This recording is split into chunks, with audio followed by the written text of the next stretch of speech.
Thank you, I appreciate it. Okay. We got the pics. But I was like, Yeah, I just, once they're ready, once I hit start here, then you're all set to go. Yeah.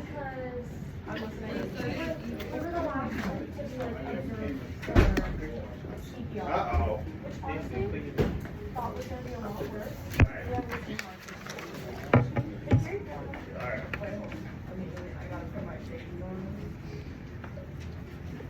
What do we got here? Let's see, we got 1, 2, 3, 4, 5, 6, 7, 8, 9, 10. Didn't really want to read it, but it looks nice. No, I'm not saying, I'm just saying that like, Uh-oh. Just in case somebody's like, how is the next class I read that?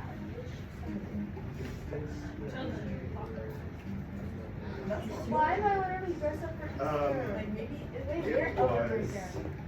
Turn this a little bit. I don't know if it'll was. show me. I didn't even choose Oh, that. yeah. It was one where,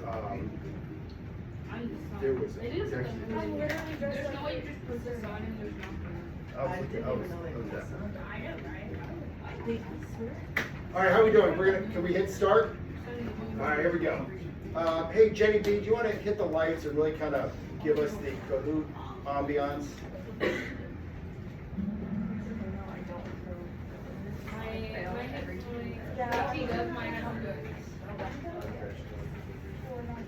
But. Yeah. Okay, first question. Who was the representative that was censored for interrupting Trump's congressional But basically now, so get that to me. Yep, I'm done. I just that. We chose the.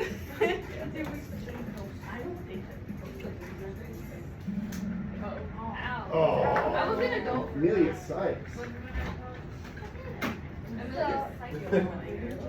Al Green was the representative from Texas. He interrupted Trump's congressional address about, he was concerned about Medicaid being cut.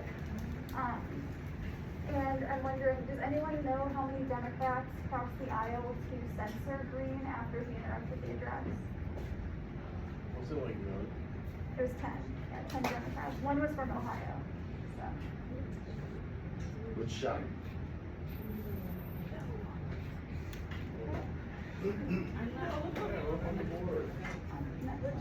Which business has lost $12.4 billion in market value since removing their DEI policies?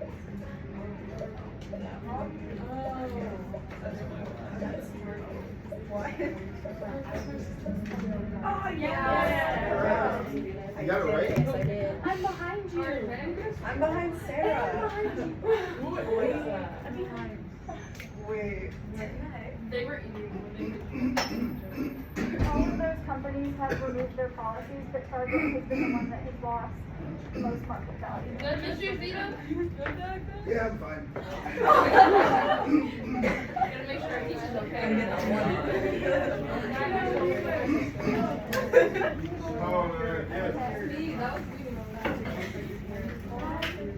What state has introduced a bill that would make identifying as transgender a felony?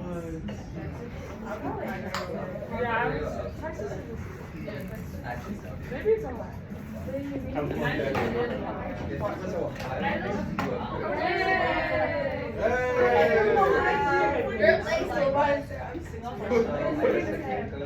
Yay! Got it right! He was so late. We were all drunk. The bill was introduced by Representative Tom Oliverson, but there are no other co-sponsors on the bill, so it's unlikely to pass. Texas. After your big head. Perfect. No! I wasn't gonna lay down again, I was just curious. I wasn't gonna lay down. Which Ohio public figure has announced their candidacy for Ohio governor?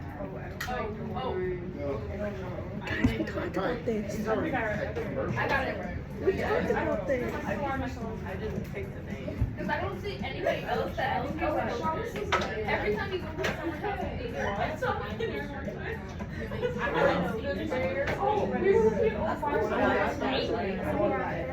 Has announced her candidacy. Yeah, I got it right, and I did. Never heard of her name.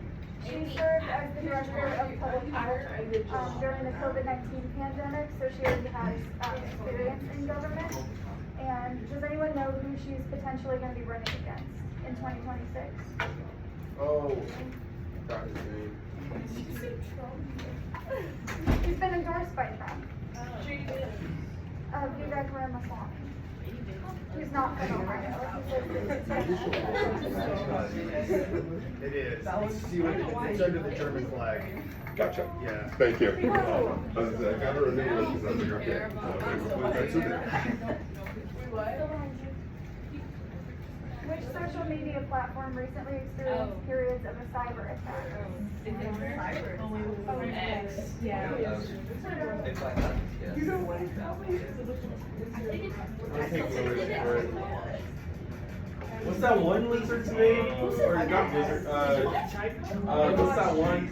The dude who wants space for robot.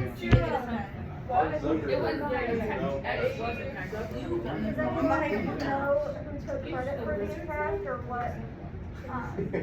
There was I don't know. it was a pro-Palestinian group that took credit for the cyber attack a couple hours after it happened.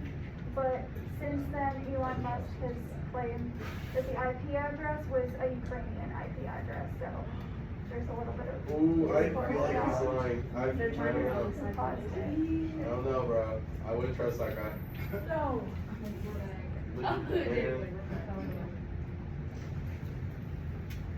Which charity has recently returned to New Orleans for the first time since Hurricane Katrina?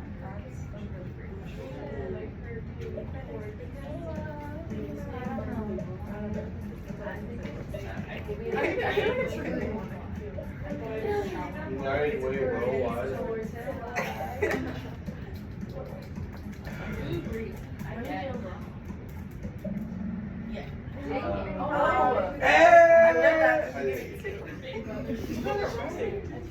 And they returned for the first time in 20 years. Oh. At the mentor program again. I thought it was like when we said, yay!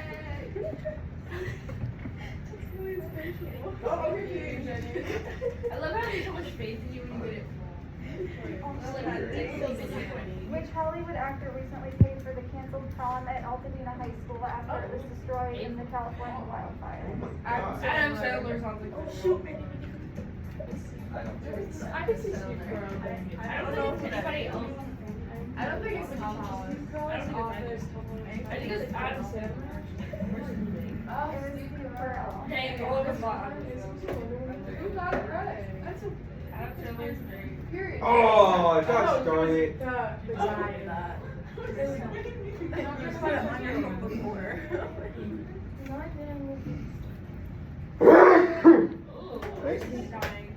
What good has Trump threatened to place a 200% tariff on in the European Union? Oh, yeah, I know this one. Why do you shave face on way? Like, I feel like this guy would be like one of those kids who would imagine themselves as president just to do the most random Dang stuff. it! Oh my God, that's right. Like, that's the equivalent of what's happening now. I felt like that one was My a mom little was too like, $200. The threat to the tariff was in retaliation to a 50% tariff that the European Union put on U.S. whiskey. So, What the heck? I bet, bro. second to last question. How many executive orders has Trump signed since his Another inauguration? sensor. Oh. I'm gonna go. I went through every single one Tell you? with one of my friends. You They have still to guess. are trying to be ignorant. I need No, to 89. As of Monday, it was 89.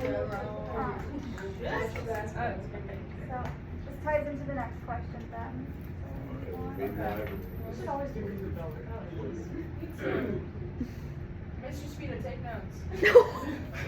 I am. Last question. How many lawsuits have been filed against Trump since his inauguration? You should have been over.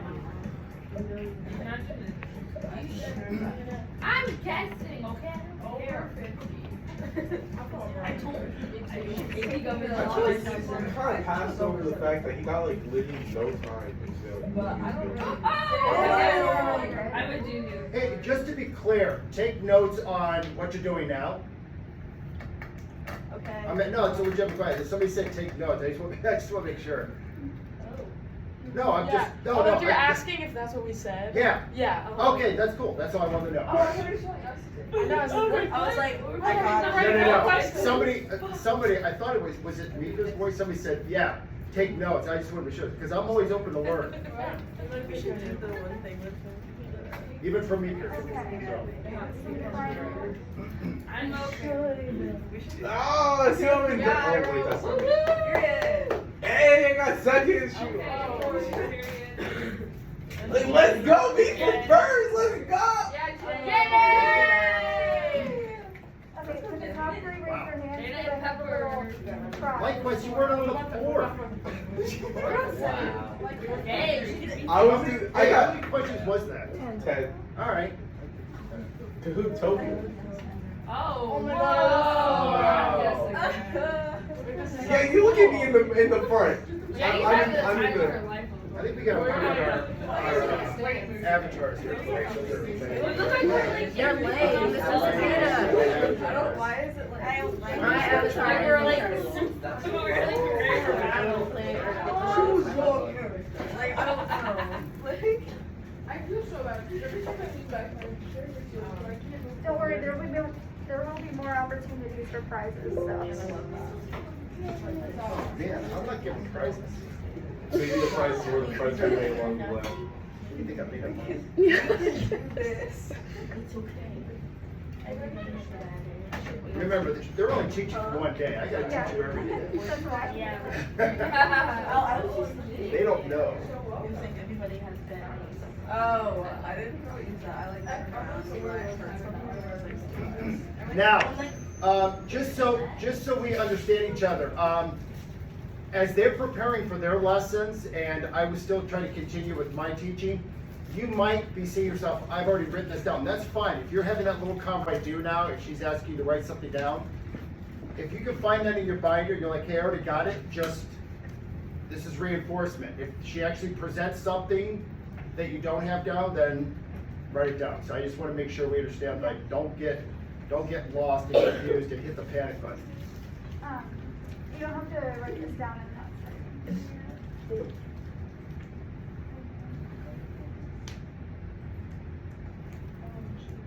Okay, here. So as the last two Kahoot questions showed, Trump has signed 89 executive orders as of Monday. That was when I finished the Kahoot. Since his inauguration, but there have been over 100 lawsuits filed against him since signing those executive orders. So that's an example of a judicial check on the presidency. But before we get into that section today, I'm going to review some of the powers of the president that are going to be kind of important to remember throughout the lesson today. So the first one, executive orders, obviously are formal powers. No, sorry. I was on the wrong page. Executive orders are formal orders of direct action given to the federal bureaucracy. They do not require any kind of passing through other branches of government. The president can sign that themselves. Executive privilege gives the president the right to keep executive communications confidential from other branches of government. And a big part of what we're going to be talking about today is the political appointees, and the president has the power to hire and fire about 2,000 top-level executive branch administrators.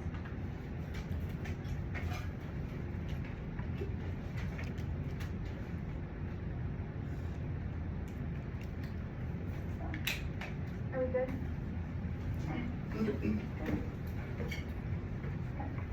Two important powers to keep in mind that have been removed from the presidency. The first one is impoundment, which gives the decision by the president not to spend money appropriated by Congress, which is prohibited by federal law, And the second power that was removed is the line item veto, which gives the president the power to veto certain parts of a bill without vetoing the entire bill. And that was declared unconstitutional in 1998 because it was too similar to legislative power in the executive branch.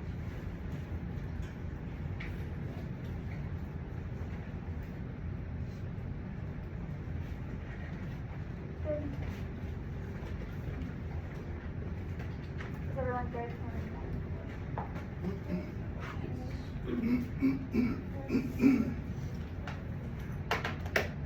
So the question that I want everyone to like kind of keep in the back of your mind as we go through the slides is how could the president's agenda contribute to confrontations with Congress? You don't really need to write this down if you want to make notes. You can make notes, but just kind of keep thinking about it as we talk about the interactions and confrontations between the executive and the legislative branch. So the first part of this section talks about the president's team and who makes up their innermost circle, kind of who they work with. Obviously, the first one is the vice president, who's been chosen by the presidential nominee in consideration with the political party. The president can determine how much influence or authority they have. So theoretically, they could give the vice president more power, but historically, the vice president has had very weak influence. But one of their more important roles, the vice president is deemed president of the Senate, and they can cast tie-breaking votes on legislation, but only when it comes to a tie. The vice president doesn't get any kind of say-so if it passes through Congress or doesn't.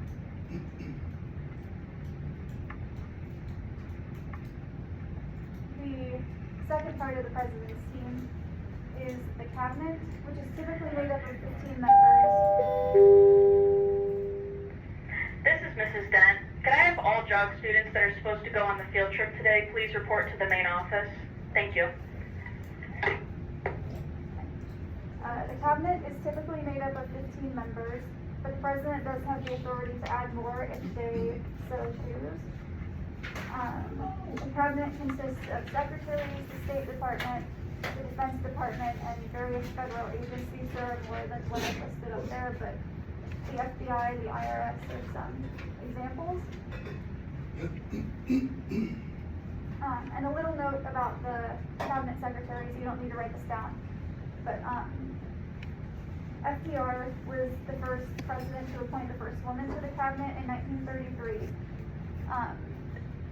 And Lyndon B. Johnson was the first president to nominate the first African American to the cabinet in 1966.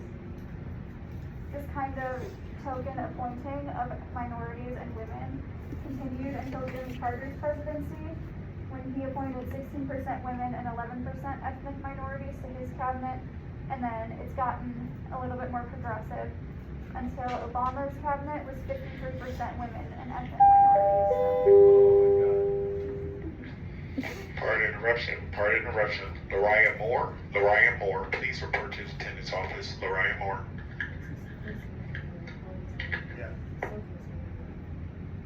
Okay, and the last part of that slide there is the president's immediate staff, which includes the White House staff, their press secretary, any kind of legal counsel, the National Security Advisor, and I forgot to write that. The White House staff is the one that doesn't require any Senate confirmation to be hired. So just make that note. That's a typo, but.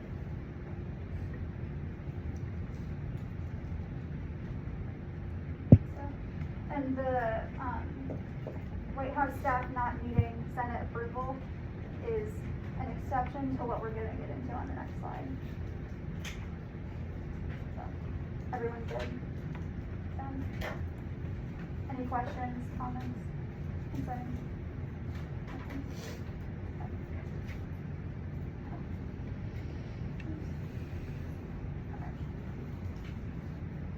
So one of the biggest congressional checks on the executive branch is the power of Senate approval or confirmation. All cabinet appointees, military leaders, civilian officials, and ambassador appointees require confirmation by the Senate to be hired. Civilian officials and military leaders are rarely denied, and they're also appointed in groups of usually hundreds at a time. They don't require any kind of special hearings, like how you might hear about cabinet hearings or appointees being confirmed. So about 30% of ambassador appointees are politicians. The rest are the most significant donors to the president's campaign. And despite that kind of conflict of interest, they're also rarely denied appointment. Obviously, impeachment. Congress has the power to remove the president if they commit high crimes and misdemeanors. And then these last two bullet points aren't really necessary to be written down, but these are two of the most recent high-profile cabinet hearings for John Tower, who was eventually not appointed because of his concerns with his reputation and conflict of interest, and Trump's nomination of Betsy DeVos in 2017, who was appointed after Pence broke the tide vote in support of her. Everyone good? No?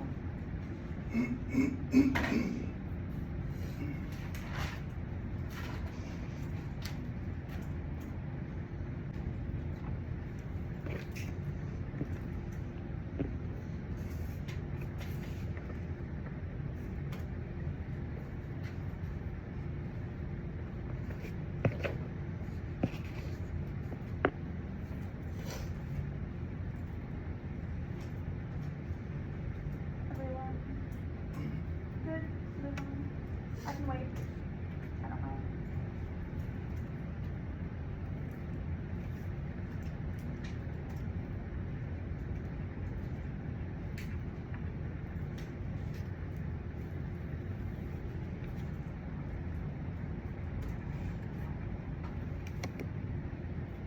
Are we good to move on? Yeah.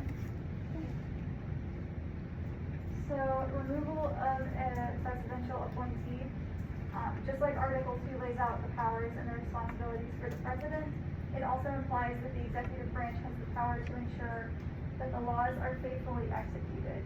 And most presidents have taken that to mean that they are allowed to remove appointees if they have just cause. So, two conclusions have been drawn from this statement in Article 2. One is that executive branch appointees serve at the pleasure of the president, so they can be removed at any time. But regulatory heads of agencies can be removed if the president has just cause and a valid explanation as to why they should be removed.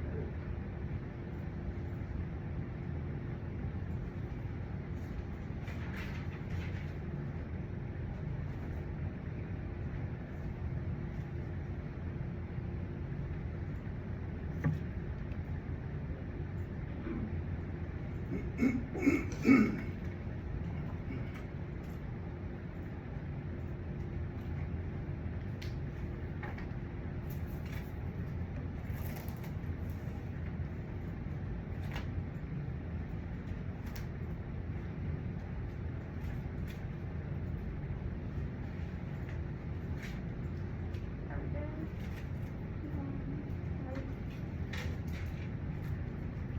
Does anyone have any questions or comments, concerns, exclamations, life-altering relations?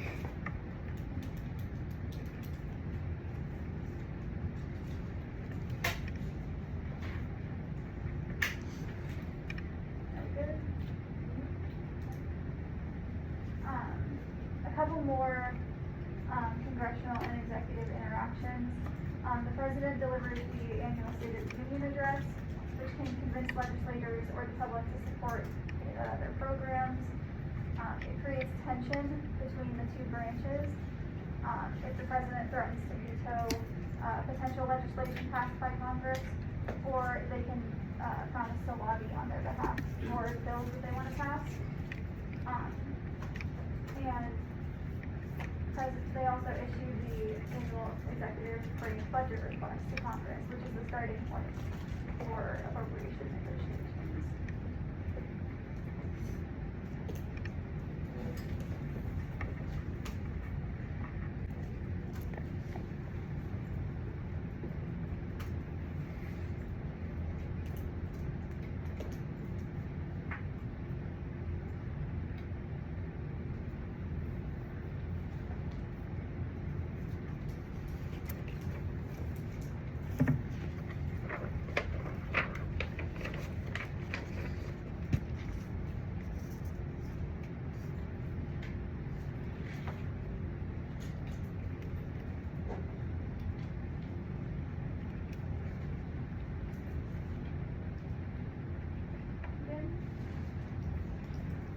Okay, and if you already have this written down, you don't need to copy it again, but I just thought it was a good review, between the president and Congress. If the president signs a bill, it becomes a law. If the president does nothing and waits 10 days, it becomes a law anyways. This is usually used when the president wants the law passed, but they don't want to be seen showing public support of the bill and the law. So they'll just let it pass without supporting it. If Congress adjourns within the 10-day period, the bill is killed. But if the president vetoes the bill, it dies. However, Congress can override the veto with a 2/3 vote in both houses. Historically, it's very hard to do that. 5% of vetoed bills are successfully overridden.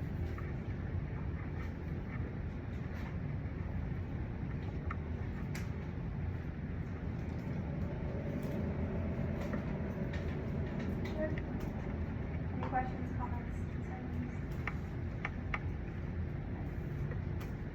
Two more legislative influence interactions between the two branches of government. The president can call Congress into special session during their yearly breaks, which can put pressure on them to debate and pass legislation or resolve a crisis. And the president's main power to influence legislation, or it can potentially create tension with Congress, is the ability to sign or veto bills. So that kind of peer pressure almost to sign or veto legislation is one of the main interactions that causes confrontations between the two branches.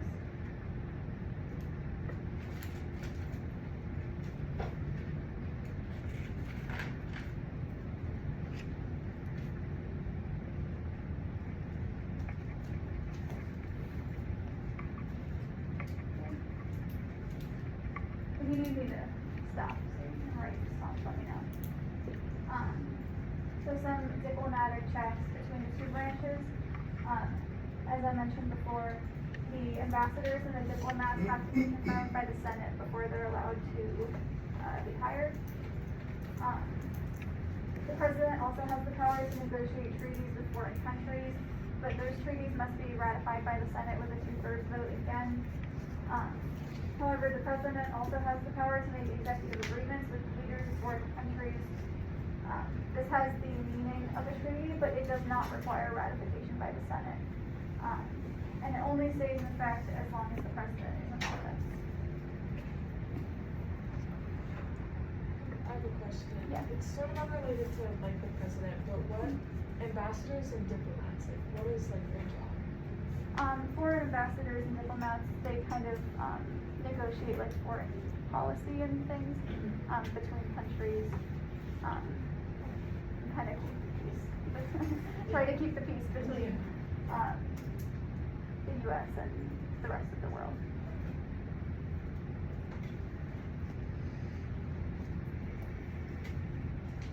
Can I add to something to that? Yeah. In terms of foreign policy, if you have an ambassador in that country, that usually means we're good friends. So that ambassador is always the go-to person if you can't get it. So if Canada really gets upset with the United States really gets upset with Canada, and we decide to pull our ambassador, that's not a good sign. It's like, we're taking you out. We're not even, so it's sort of like when, somebody, if you're dating somebody and they say, you know what, I'm gonna take back my sweatshirt. And you're like, okay, what's going on here? And that's sort of what's going on. It's like, you may not be, there's a breakup ensuing kind of thing. So that's kind of what that is. It's the beginning of the end. Yeah, exactly. Not that ever happened to me.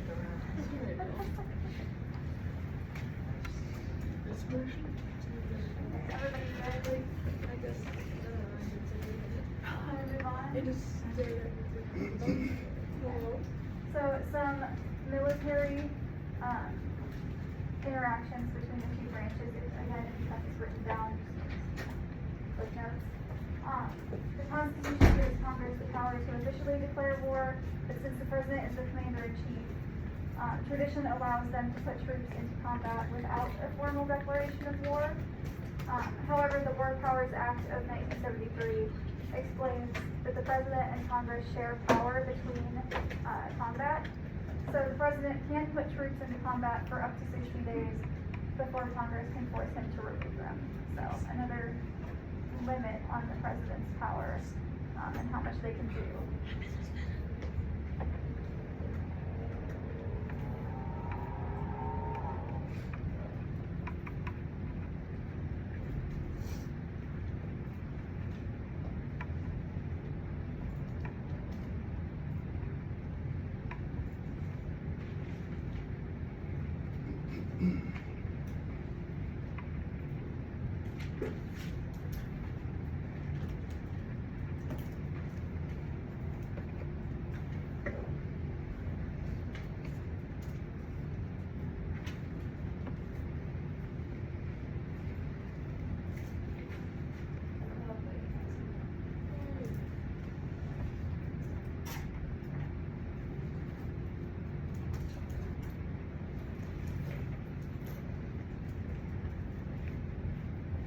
We move on.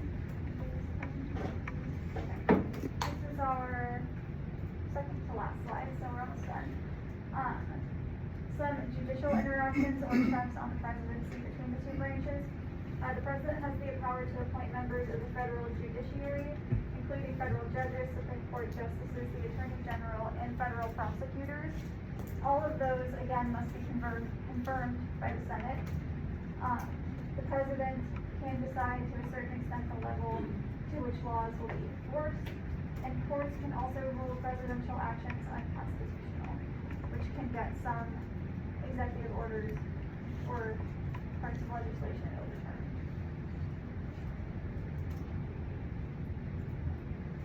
And a note on the federal judges and the Supreme Court justices that the President gets to appoint.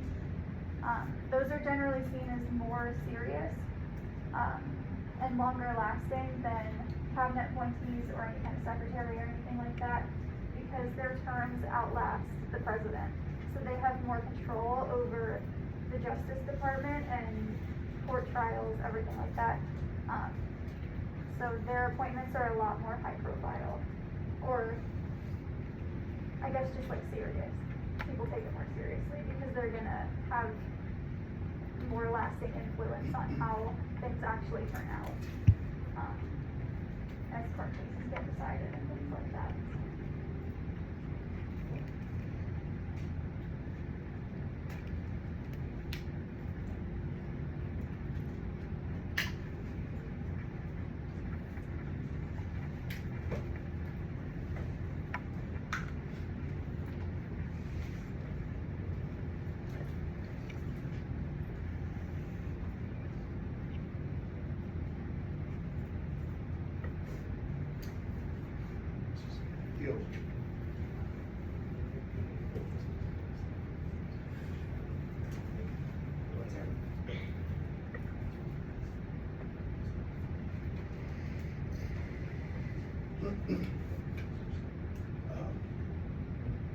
I'll let you go towards the end of class.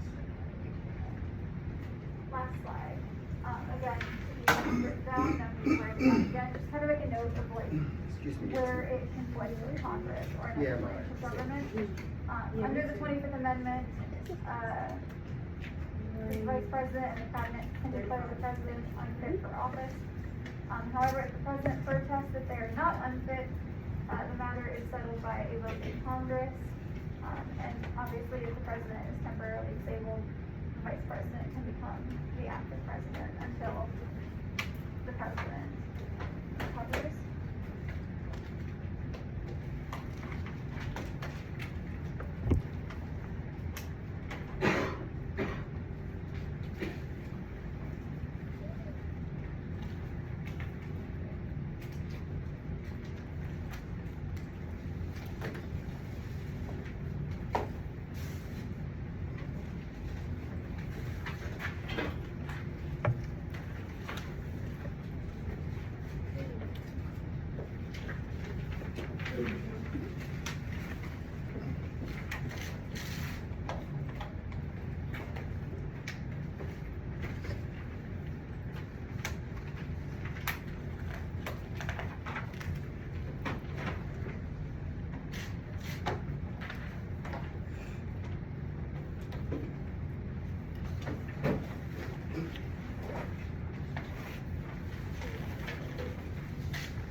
Please excuse the interruption. Would the following Superintendent Advisory Board members come to the main office? Troy Weiss, Cheyenne Lee, Zaya West, and Rochelle Athey. Please come down immediately. Thank you.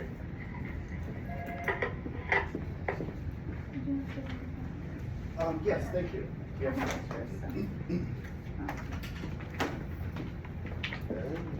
Okay, so now that we're done with the lecture, since we have time, yeah, we do have time. I have the information up on slides here, but if you want to take about 5-ish minutes to read over the different Supreme Court and cabinet appointments at the top of the paper, and answer the 3 questions at the bottom. It doesn't need to be complete sentences. I'm not collecting this. So any kind of things you might notice about the Supreme Court nominations. The last one is a secretary nomination for the cabinet. Like jot down some notes. And we will discuss it in about 5-ish minutes. So I have it up on slides here, but.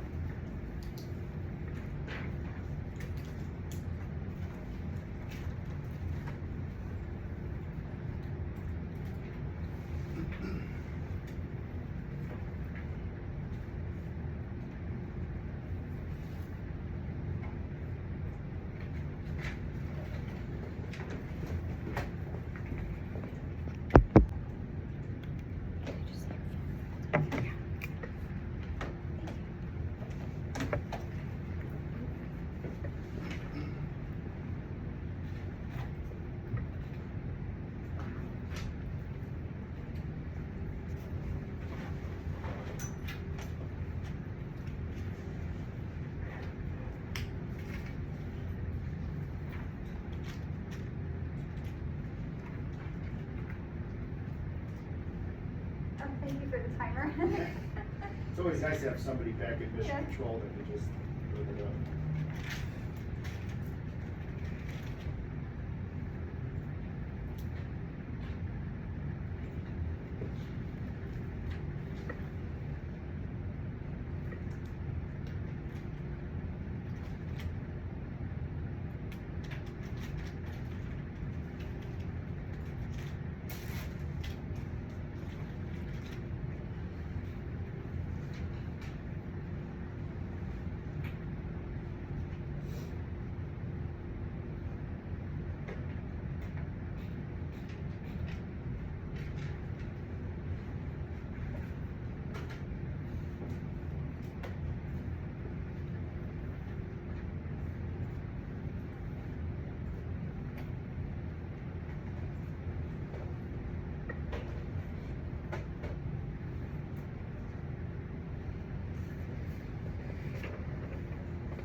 Please excuse the interruption.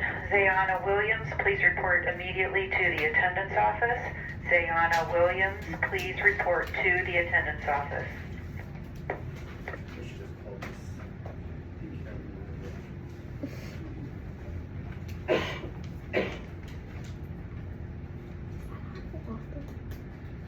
What's that? That announcements, does that happen often? Oh, too much.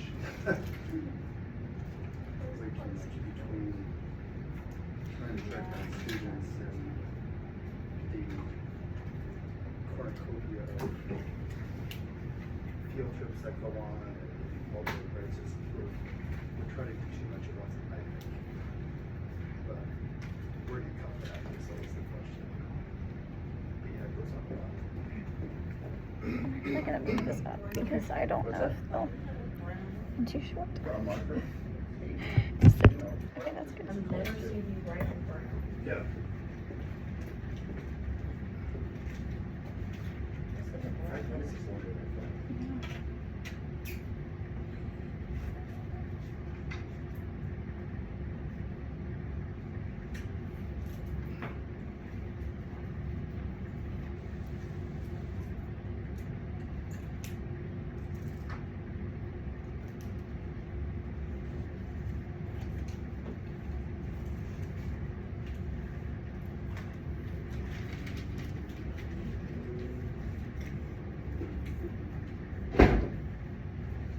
Okay, if everyone is, hopefully you made some notes, if everyone's ready.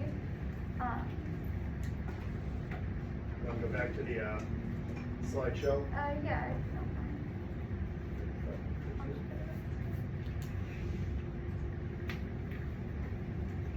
Okay, so hopefully you read over the Supreme Court nominations, so I won't read it back to you, but the first one was Thurgood Marshall, nominated by President Lyndon B. Johnson.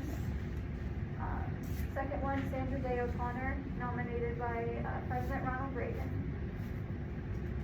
The third one was Robert Bork, nominated, I guess I don't have it up there. But his nomination was not approved. And John Tower, who was also not nominated by President Bush. So I'll leave questions up. But, so how would you characterize the approval of Thurgood Marshall considering race relations in the 1960s?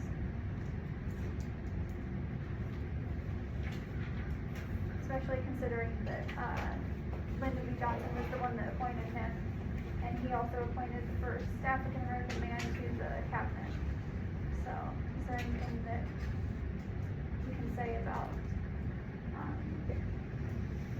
both appointments, both nominations after the Civil Rights Act in 1964? I put down maybe a way to be more inclusive. Yeah, definitely. Do you think it was successful? Do you think it would have been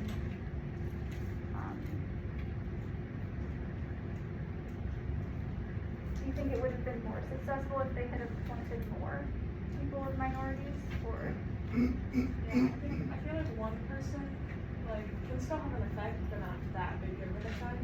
You can have, like, a group be better. Yeah. Do you think Lyndon B. Johnson's, well, I guess that's kind of the same question, but his efforts were, why do you think he did it? I mean, to be more inclusive, but do you think part of it could have been social pressure or outside forces kind of wanting more inclusivity and, yeah. Anything else, any more comments? Can I add something? Yeah. I don't know if this will, always remember that when politicians always got the, sort of like the devil on one shoulder and the angel on the other. And always remember that you can always tell when a politician is listening to one, because they're always into the short-term gains. They're always thinking about the next election, okay?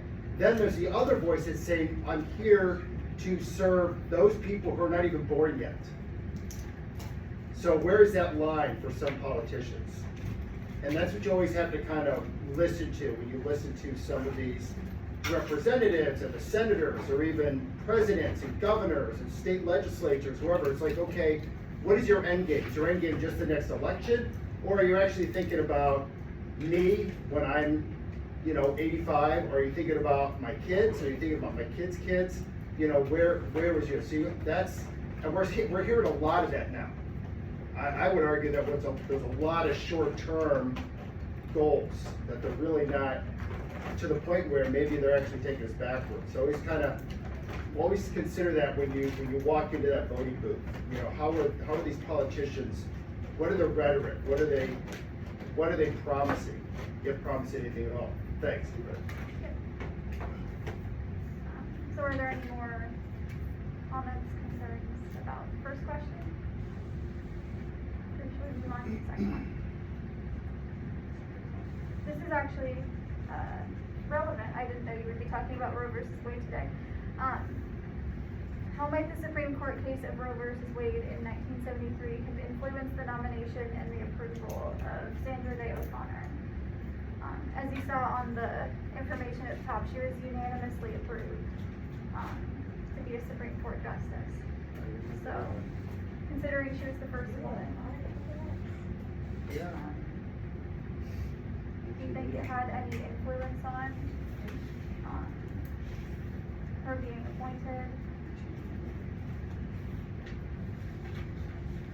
I will also note that as it says, her confirmation hearing focused mostly on the topic of abortion, but she was more conservative leaning, and she never disclosed her views on abortion throughout the hearing. So, do you think it could have been the same thing, be more inclusive instead of like the first one?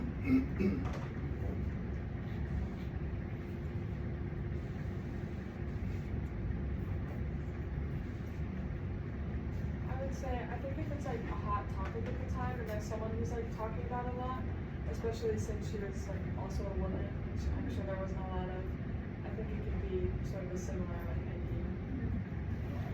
Be more inclusive. What do you think people thought, or what do you think it means that she never disclosed her views on abortion, but they nominated her anyway? Do you think that matters? Do you think if she had disclosed her views one way or the other, it would have made a difference?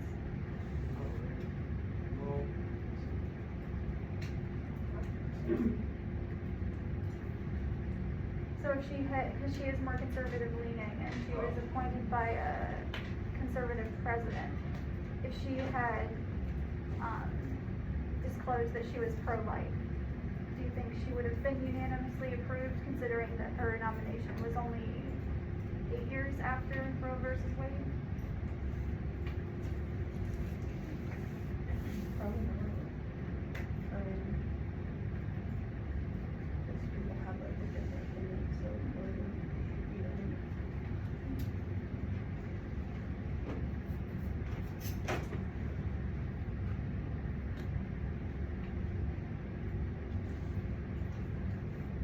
And then, does anyone else have any more comments, questions about it? If she had said she was pro-choice, do you think, considering she was appointed by a conservative president, she would have been approved or nominated at all?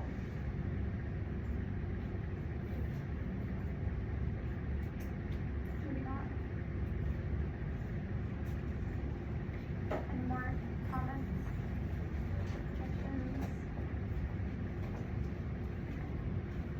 We can move on to the third one. what can we infer as a key issue in the 1980s, considering that Robert Bork and John Tower were both not appointed? Remember, Robert Bork was the one that believed that the Constitution didn't guarantee a right to privacy, and he was opposed by lots of women's rights groups and the ACLU. And John Tower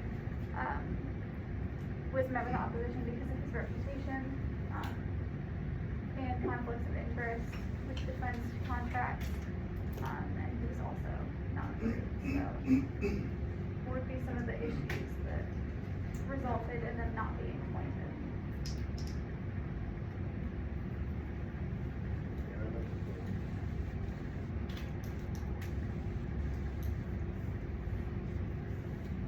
Do you mind if I add something? What's interesting about when I think back on these appointments, like Bork, for example, and I remember this, he was, this was in, when I was in high school, 86, 87, and I remember that constitutional hearing because I was actually taking AP Government at the time. And it was fascinating because we kept always discussing about what the questions and the fact that he was one of the few people that was actually coming out there and just saying, this is where I stand. And it kind of made the vote in some respects, even for, the fact that Ronald Reagan was in office and the fact that the country was, Ronald Reagan was a pretty popular president despite whatever his approval rating was at the time. But what's interesting is if you fast forward to some of the Supreme Court appointees either through the 90s or even some of the ones that were going on just recently during the first Trump presidency, he had got 3 in. Is that if you go back and listen to those Supreme Court nominees, how are they answering the question? Would you guess? Even if you didn't even if you had to guess. If you're sitting there, you're a Supreme Court nominee, they're just throwing all these questions at you, history would tell you that what's the best way to answer those? Would you say the best way to answer those is to be clear and forthright, or to be ambiguous and and uncommittal? Uncommitted. What do you think?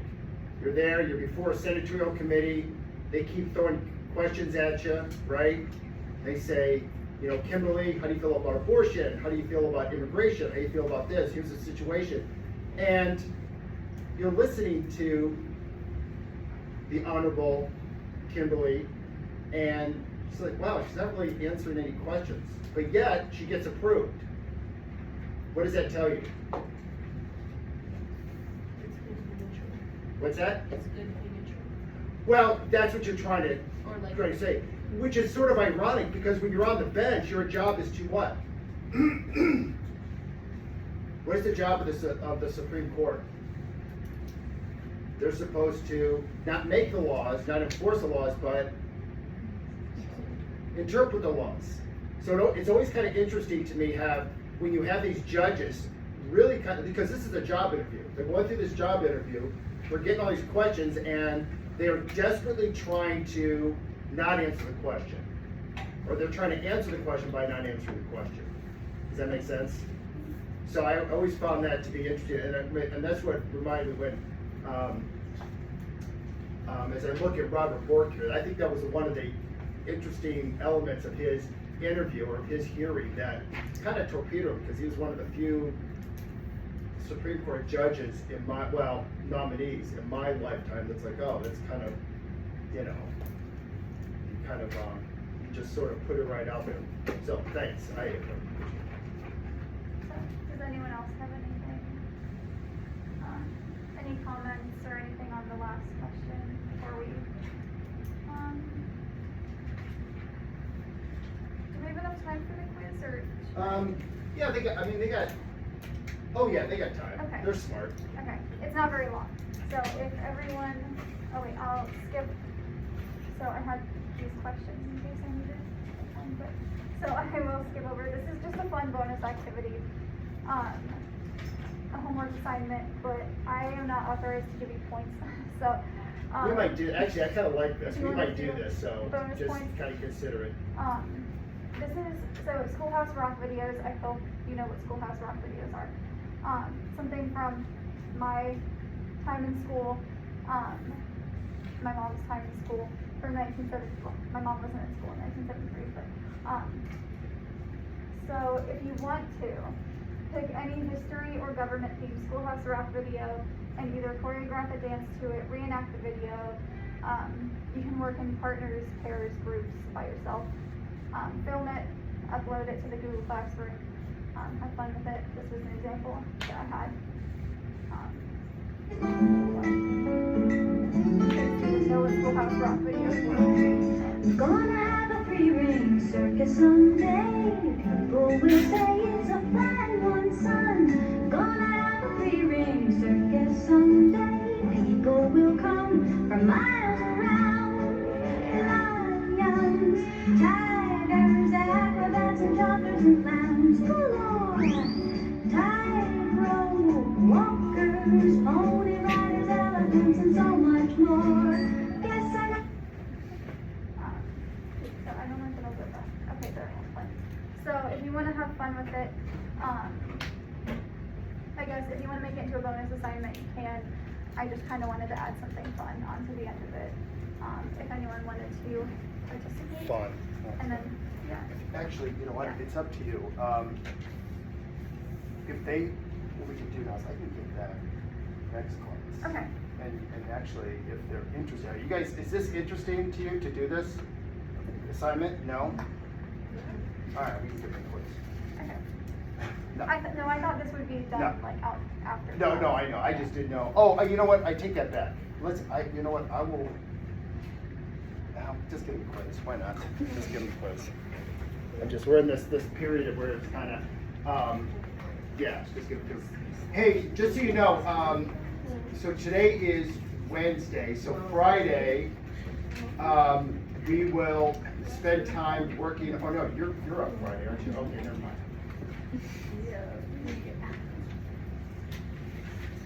But just so you know, I don't have a real due date for that Supreme Court 2-pager, but I will give you some more class time. It'll be next week, so don't.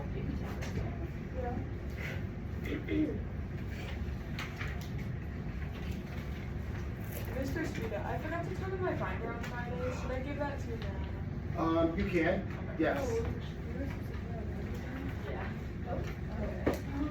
Yeah, this class got a little, I was hoping to see more of your binders on Friday, and, you know how mean I am, so. What's that? Yes.